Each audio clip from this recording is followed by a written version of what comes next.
Hello, you're watching James. My name's James, you're watching me, and I am talking about watches. Well, welcome to episode 3 of the 10 amazing watches that I thought was very interesting and they made me think, wow. This is a series about watches that I've sort of come across generally online that I think, wow, look at that watch. What an interesting watch. How well made does that look? Or perhaps it just looks particularly fantastic. However, these watches I've generally not had any hands-on experience. I am not recommending them to you. I am just bringing them to your attention. I have said in the last 2 episodes that they are also watches that I'm never going to own, partly for a few different reasons. Those reasons either being price, the size, that being the dimensions, or perhaps the availability. However, I'm going to change that slightly, and that is because of this watch here, and I'm wearing it very deliberately for this episode. This is my Hamilton Jazzmaster Traveller GMT, and this is the watch that kicked off this series for me. I saw this watch and I thought, wow, that is absolutely amazing. But for a couple of reasons, I didn't think I was going to buy it. Obviously, I ended up buying it.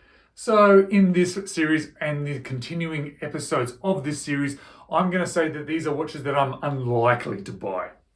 Okay, I also want to say, just before I get started with this one, I do apologise for any mispronunciations of the names.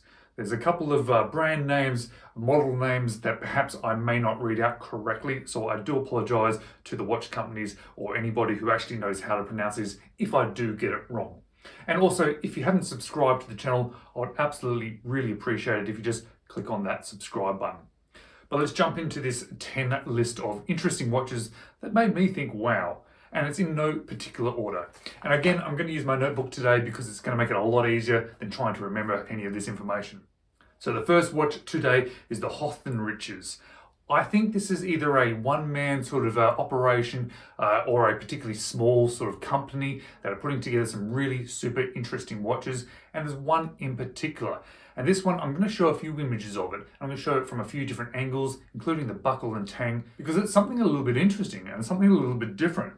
So this is a company or a one-man operation, not 100% sure, but it's a fairly small sort of brand that creates these quite interesting, well-made sort of watches that are 3D metal printed.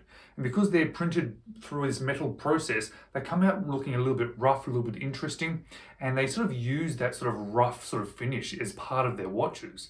Well, at least they have that as part of some of their range. They either do sort of a full of a polished version, or they do a rough version, or they do a mixture of both of them. And I think it looks really particularly fantastic. They use again, I do apologise for the pronunciation, the Perso gear train movement, which they've added a few interesting things to, something about sort of a modified or a specific bridge to it, which looks quite interesting. Now this one, if you are interested, surprisingly enough, it's not as expensive as I expected it to be. Don't get me wrong, it's not super affordable by any means. It is sitting at about 8,700 Australian dollars, which is certainly not a cheap watch. It's not a watch I'm going to race out to buy because of that price. However, looking at it and thinking about it, I expected that price to be 3 or 4 times that.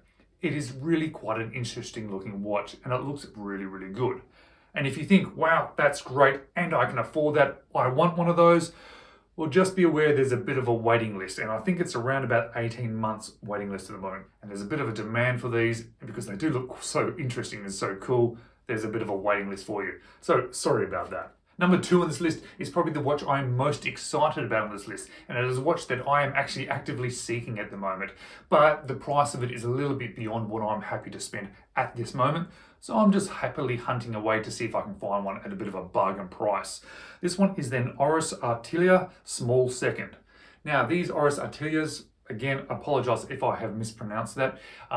These are an active lineup in the Oris brand. It's sort of their dress watches. But the one that I particularly like is one of their older models or older versions, and it's this tuxedo dial.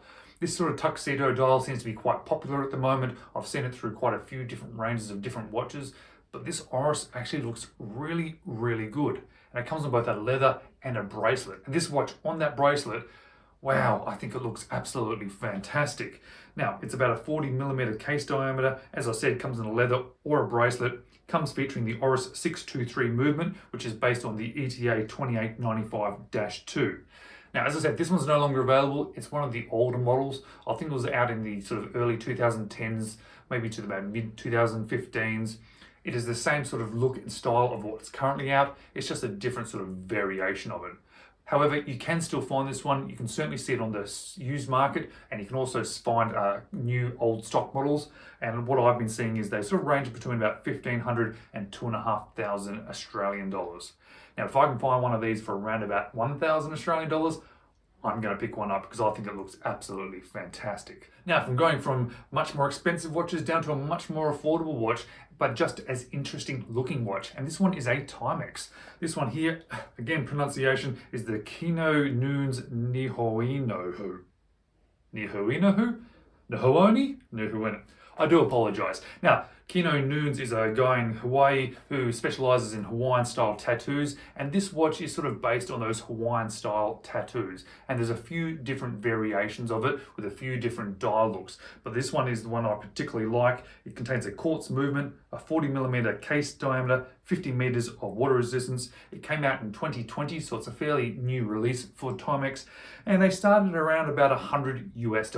So not super expensive, but super interesting. And Timex is one of these well-known brands. It's an interesting brand. It's something that I haven't experienced yet. And this one here, I think sort of stands out amongst the crowd of Timexes. I think it looks kind of cool, and it's still quite affordable. So for number 4, we're going to be switching to a micro brand, and we are switching to Axios. This particular one is the Axios Tribune.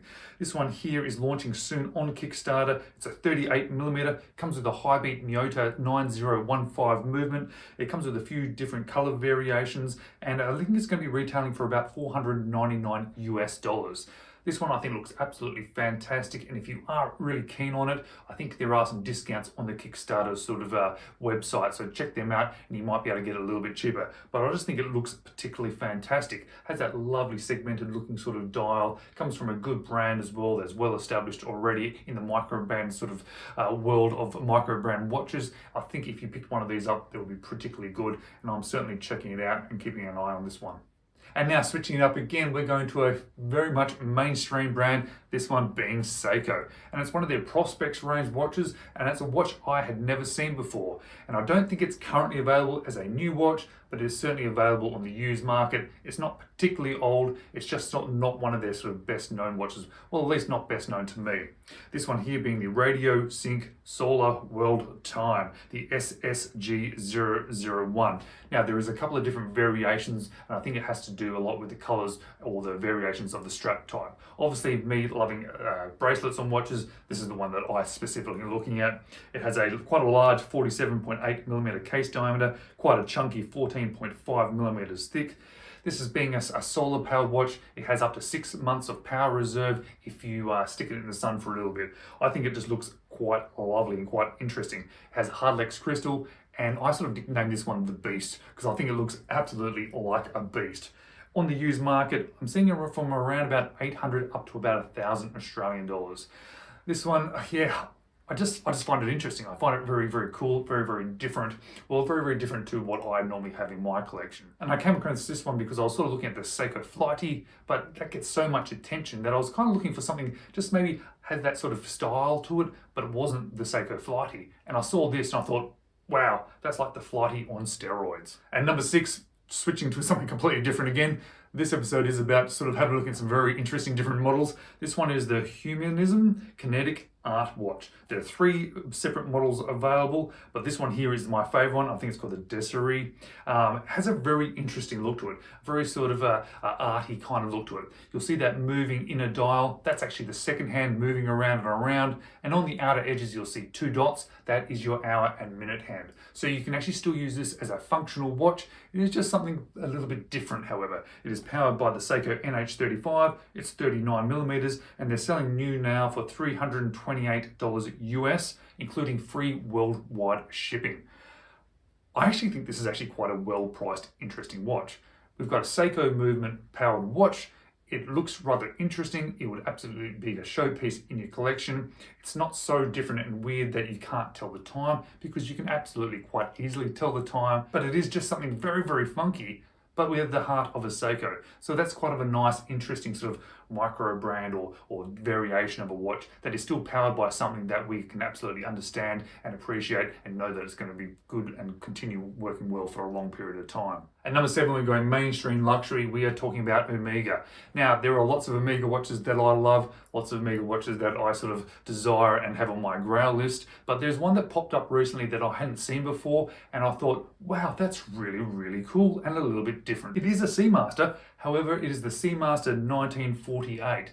This is a bit of a throwback to one of their older models of Seamaster. It sort of looks like one of their older sort of earlier Seamaster variations, and I think that is just really cool. And what they've done is they've increased the size a little bit compared to the ones they would have made back in the 40s and 50s. So it's sort of a modern interpretation of an older vintage looking watch. These sort of throwback sort of watches, or these throwback ideas of getting styling from the vintage age, is becoming more and more popular, and the big brands are doing it too, and that's really, really cool. This one here is going to be a 38mm. It is a current model in their lineup, so you can buy it from the Omega boutiques. You can buy it with or without the small sub second dial. So you can have a normal second dial, which I think looks good, or you can have that sub dial second hand, which I think also is very, very cool. I like that. Depending on which one you go for, I think just the normal second hand is 9,750 Australian dollars. But if you are looking at getting the one with the sub second dial, which I think actually looks a little bit better, a little bit cool, a little bit more vintage, it bumps the price up a bit. 10,575 Australian dollars. Now, I do think this is quite interesting as well, because when you flip it around, when you see it on the back, you'll see a see-through caseback looking at a chronometer certified movement, just one of these great movements that Omega does put out. But there's a bit of printing on the top showing that it is a 70th anniversary, and there's a picture of a plane and a boat on there. I'm assuming there is some good reasons for that, and I assume this was a particular release for their 70th of their Seamaster range. So I just think it's really cool, a little bit interesting, and not a watch that I've seen out there that much, certainly not seen sort of advertised or put out there on YouTube. Number 8, well, let's just put everything behind us and just do something completely different. This one is absolutely something very different, but it also made me stop and go, wow, that's interesting, that's funky, and it's actually really affordable. It may not be to everybody's taste, but it might be just something a little bit quirky to own. And I've certainly contacted this company because I think I might actually want to feature this one because it is affordable, it's fun, it's different, and let's check it out. It is from Cabana. It is the smartest ring watch. Yes, it's a ring on your finger, but it's also a watch.